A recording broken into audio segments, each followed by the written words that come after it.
Part 2 में simplification में इसको बनाने से पहले सिंप्लीफिकेशन से संबंधित प्रॉब्लम्स को सॉल्व करने से पहले याद रखने वाली बात है तो ये बोर्ड मास जो बतला चुके हैं पार्ट 1 में, है ना।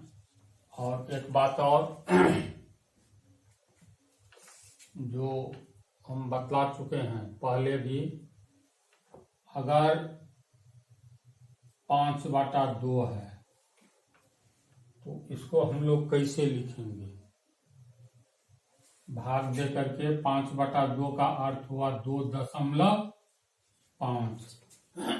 होगा ना। तो 2.5 का फिर हम इसको तोड़ करके लिखेंगे। इसको वस्तुतः 2.5 रुपया अगर बोला जाए या 2.5 बोला जाए तो इसको 2 जोड़ 0.5 लिख सकते हैं, लिखेंगे ना।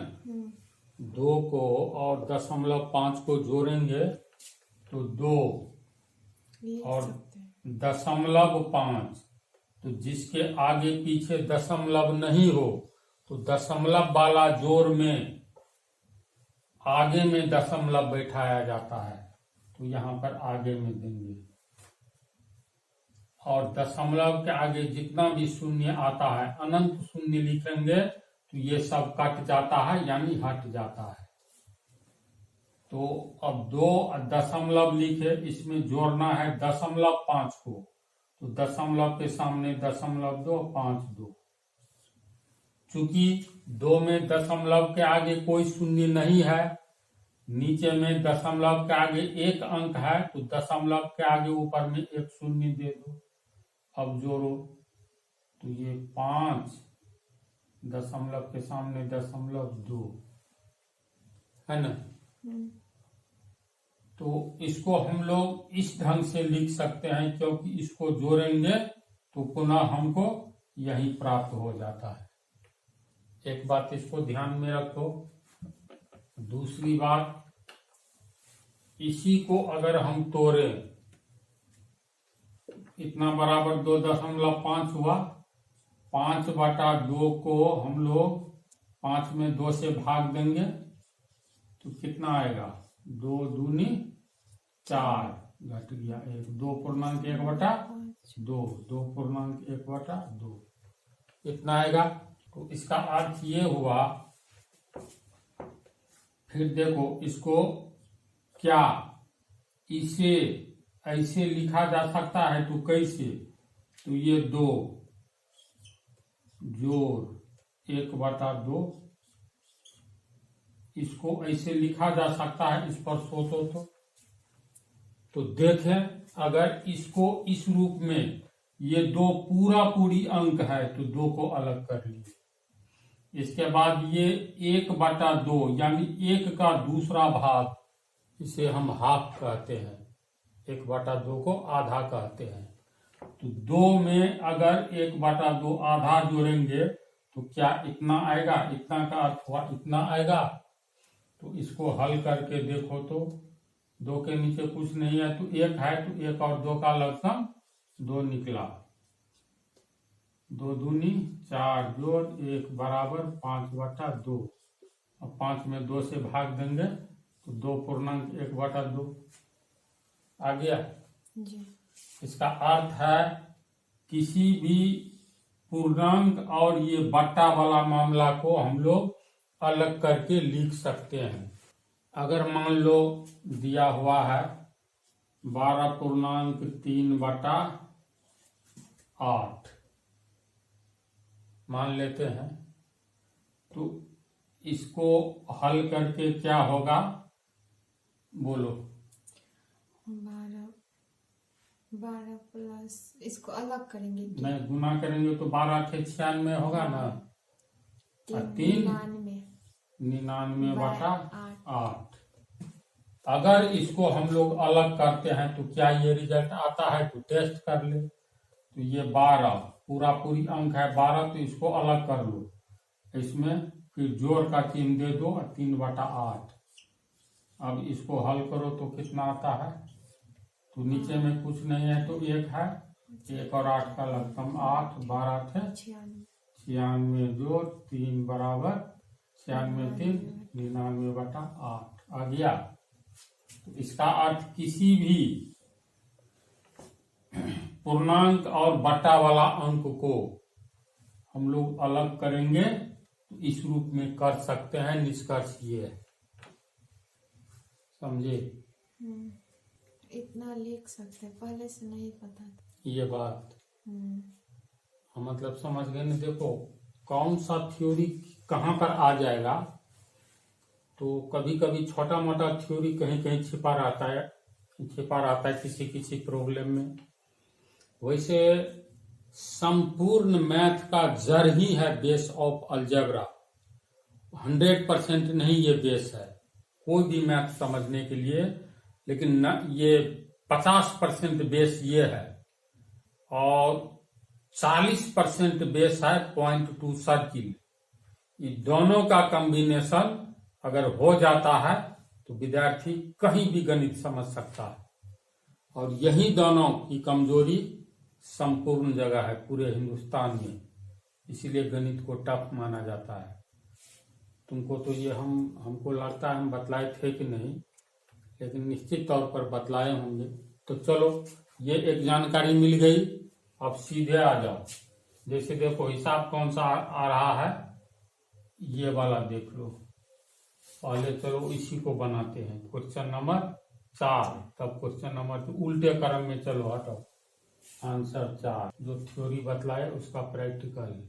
3 भी ऐसा ही है, 3 चलो 3 4 एक बार और फिर 1 2 3 2.1/2 2.1/2 जो 3 पूर्णांक को यहाँ क्या होगा 100 बात है ना। तो मान लो खाली स्थान में x होगा, ठीक है जी। प्लस 2.1/3 बराबर 13.5/12। अभी जो बतलाए उसके अनुसार ये कुछ देखो बराबर का जब ये प्रयोग हो गया तो ये पूरा हो गया इक्वेशन। तो इक्वेशन में हम लोग हल कैसे करेंगे, तो और ये लगा करके स्टार्ट करेंगे। 2 को इसको लिख सकते हैं ऐसे, इसको 2 को अलग करेंगे 1/2 से, जोड़ इसको भी अलग कर लो 3 जोड़ 1/4। इसके लिए ये क्या plus x plus 2 plus 1/3 2 plus 1/3 बराबर 13 प्लस 5/12। अब सब पूर्ण संख्या को जोड़ लो। 2 एक जगह लिख लो, 2 जोड़ 3 जोड़ x जोड़ 2 -3। इस 13 को इधर लाएंगे तो -13 बराबर 5/12। अब सब पूर्णांक वाला को इधर ले चलो, 1/2 प्लस में है बराबर क्या हो जाएगा -1/2 -1/4 -1/4 -1/3 इतना हुआ। अब 2 और 3 5 2 7, यानी x को पहले लिखते हैं 2 3 5 2 7 -13 बराबर इधर अब लघुत्तम निकाल लो। 12 2 4 3 का लघुत्तम 12 होगा, निकाल करके देख लेना, बच्चा वाली बात है। तो ये 12 तो 1 -12 में 2 से भाग दो, 6 1 6 माइनस 3 -4 x प्लस 7 -13 है यानी -6 है नहीं, यही बेस ऑफ अलजेब्रा। अब ये छोटी सी बात है जिसको बेस ऑफ अलजेब्रा में हम स्टार्टिंग में बतला दिए हैं। 40 पार्ट में 41 पार्ट में बना है। इसमें देखो 5 समान चिन्ह वाला को पहले जोड़ो तो 6 3 9 4 13 होगा ना जी। 12। चलो तिरछा गुना करते हैं तो 12x प्लस माइनस माइनस 12 छके 72, ऊपर में बच गया 5 माइनस 13 यानी माइनस 8 होगा। एक्स कहाँ चला गया? एक्स माइनस 12x सॉरी हाँ 12x माइनस 12 छके 72 बराबर 5 में 60, ये माइनस 1, ठीक है। 12x बराबर माइनस 8 प्लस 72, माइनस 72 आ जाएगा तो प्लस 72, और 12x बराबर 64, इसीलिए x बराबर 64/12 कट रहा है। 4 से काटोगे तो 16, 16 चौका 64, 3 चौका 12, 16/3 पूर्णांक में। 5.1/3। हाँ तो हुआ इतना, है ना। तो चलो उतारो इसको। इसमें जैसे ये समझ जाने पर क्या, जो इसको हम लोग कैसे लिखेंगे, तो 2 जोड़ 1/2 लिखा जाएगा। तो इसको डायरेक्ट भी जोड़ लो पूर्ण अंक को। ये देखो 2 पूर्ण अंक है और 1/2 अपूर्ण अंक है। ये रियल नंबर के किसी न किसी पार्ट में हम बतलाए हैं। पूर्ण अंक और अपूर्ण अंक, अंक 2 तरह के होते हैं, एक पूर्ण और दूसरा अपूर्ण। गिनती की संख्याएं पूर्ण अंक कहलाती है, पूरा पूरी अंक। और ये ऐसी संख्याएं अपूर्ण अंक कहलाती हैं जो अंश बटा हर के रूप में तो रहती है, हर एक संख्या, पूर्ण भी और अपूर्ण भी। जैसे ये 2 पूर्ण संख्या है, लेकिन ये 2/1 के रूप में है। 2 को हम लोग 2/1 लिख सकते हैं। किसी भी संख्या के नीचे 1 दे दे तो कोई अंतर नहीं पड़ता है। 12 को हम लोग 12/1 लिख सकते हैं ना। तो पूर्ण अंक किसको कहेंगे? पूर्णांक। पूर्ण जोड़ अंक पूर्णांक। तो पूर्णांक उस भिन्न को कहते हैं जिस भिन्न का अंश चाहे जो भी हो, लेकिन हर क्या हो? एक हो। यानी अंश बटा हर को भिन्न कहेंगे। तो अंश कोई भी पूर्णांक हो सकता है, लेकिन हर हमेशा 1 होगा। तो ऐसी संख्या को हम पूर्णांक कहेंगे, अर्थात पूर्ण अंक, पूरा पूरी अंक। तो अब देख लो 4/2, इसमें अंश तो पूर्णांक है, कुछ भी हो सकता है पूर्णांक में, हर 1 होना चाहिए। 1 तो नहीं है, तो क्या ये पूर्णांक है? क्यों है? क्योंकि ये कट करके 2 1 2 2 2 4 यानी 2/1 के रूप में है, यानी हर 1 है। इसीलिए यह 4/2 भी पूर्ण अंक है। तब कौन सा पूर्ण अंक नहीं है? तो जिसका अंश जो भी पूर्णांक हो, लेकिन हर 1 नहीं हो। 1 नहीं हो, 1 होगा तब हो जाएगा पूर्णांक। 1 नहीं होगा तब होगा अपूर्णांक। जैसे 1/2 ये नहीं कटेगा, तो ये 1 नहीं है, इसलिए अपूर्णांक है। 2/3 क्या है? पूर्ण अंक है? नहीं है। ये अंश बटा हर में 1 होना चाहिए। तो कहने का अर्थ 2 पूर्णांक 1/2 में ये 2 पूर्ण अंक है, पूरा पूरी अंक है, और ये अपूर्णांक है, पूरा पूरी अंक नहीं है। तो इसीलिए दोनों को हम अलग कर सकते हैं, और 2 पूर्णांक 1/2 को 2 पूर्ण अंक और अपूर्ण को अलग कर दो 1/2। हल करके दिखा दिए ना, उतना ही आता है। तो इस टाइप के हिसाब में सीधे जोड़ लो ना, पूर्ण अंक को जोड़ लो। 2 3 5 और 2 7, 7। अब हो गया 1/2 जोड़ 1/4 अब प्लस x प्लस 1/3 है ना, बराबर 13 जोड़ 5/12। तो हिसाब और छोटा हो गया, समझिए। तो चलो तीसरा के बाद ये तीसरा हो गया। अब चौथा हो बराबर वाट क्या होगा, यही पूछ रहा है।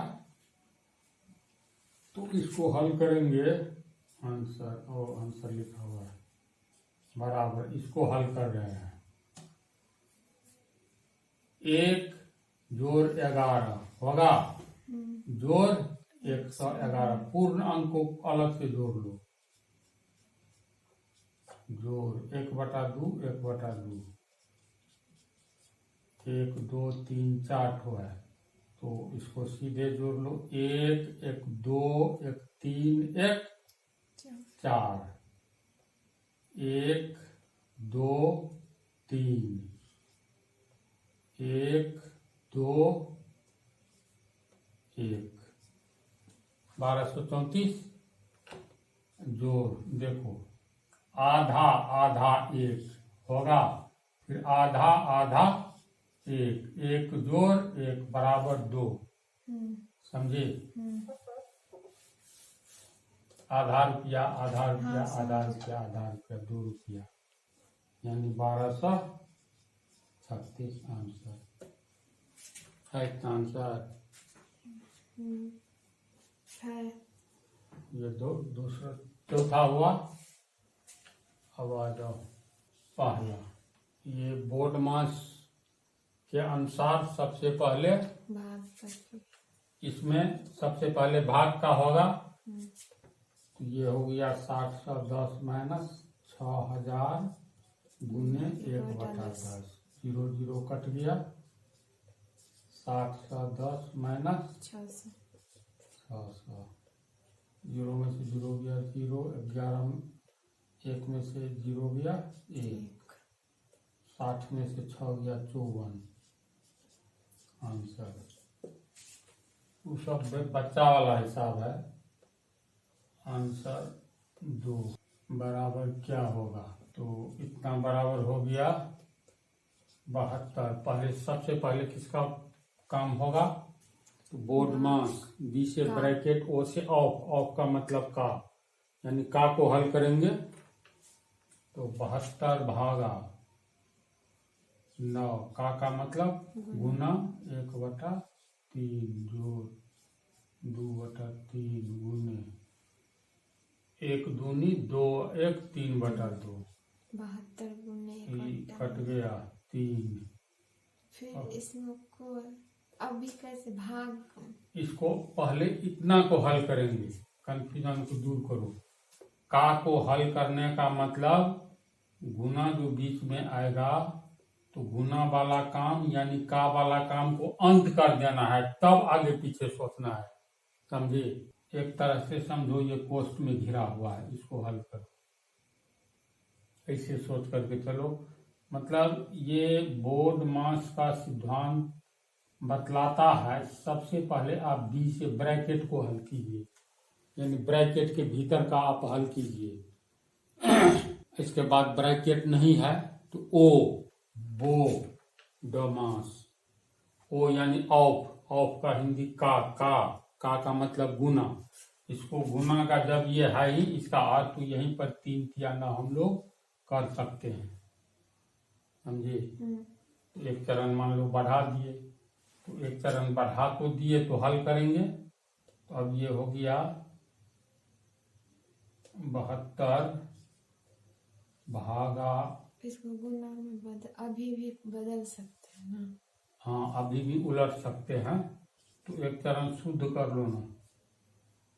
और ये हाँ ये हो गया, देखो 2 2 कट रहा है, वैसे पहले भागा को हल करेंगे।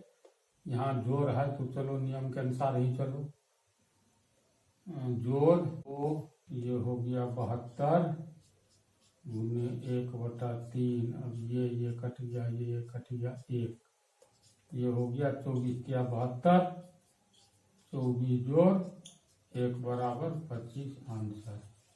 बोलो कहीं कोई कंफ्यूजन है? नहीं ना? तो ये भी हो गया, इस पार्ट में इतना ही रहने दो।